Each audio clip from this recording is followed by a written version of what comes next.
Hey guys, assalamu alaikum. So what I want to do today, very briefly, as it relates to our situation in the modern world today, is talk very briefly about surah al-fil, which is one of the last few surahs in the Quran that many of us know. Bismillahir-Rahmanir-Rahim. Alam tara kayfa fa'ala rabbuka bi ashabil fil, where it tells a story um, about the people of the elephant. And if you don't know the theme behind this story, basically there was a man named Abraha um, who went with his elephant and his people he came from a modern day Yemen, and he was going to Makkah to destroy the Kaaba. This actually occurred in the year the Prophet Muhammad ﷺ was born. And when he got to the outskirts of the Haram, outskirts of Makkah, Allah subhanahu wa ta'ala sent an army of birds who basically destroyed this army, right? The birds destroyed these people that were just trying to destroy the Kaaba. And, subsequently that year became known as the year of the elephant, and the Prophet Muhammad ﷺ was born in the year of the elephant.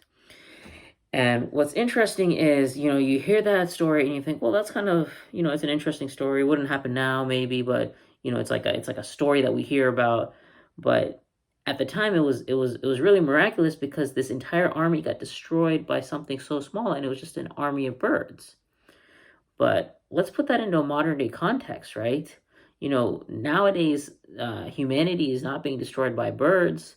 It's being basically brought to a standstill by something smaller than that. Not even ants, something smaller than even that. Not even bacteria, something even smaller than that. A virus, right? The world is basically, mankind as we know it is basically being not destroyed, but, is basically being brought to its knees because of something that is a virus. It is so small. You can't even see it using a microscope. You have to use a special type of microscope to even see it. And yet, Allah subhanahu wa ta'ala has sent this virus on us, and because of that, we are basically, everything has stopped. Our regular day-to-day things that we thought we couldn't live without. We couldn't live without, going out to eat, going to the mall, shopping, going to the gym, whatever it is, we felt like we couldn't live without it. And yet within the blink of an eye, all of a sudden those things have been dropped. And we are basically have changed our entire concept of how we live our day-to-day lives. We're basically, we're foreign from the masjid, we're foreign from our friends, we're basically socially isolated because we're trying to overcome this virus, right? This coronavirus.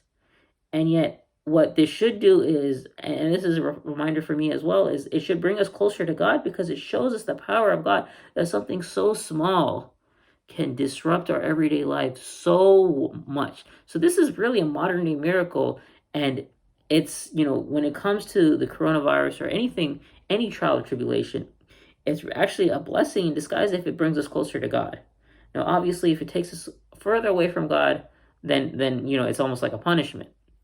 So let's take this moment, inshallah, to reflect on how this tiny, tiny virus, even smaller than a bacteria, something you can't even see using a microscope, has basically brought this world to its knees and has paralyzed, the economies and the people of not just one nation, but the entire world. All the nations, 7 billion people, are basically in a standstill because of a tiny virus.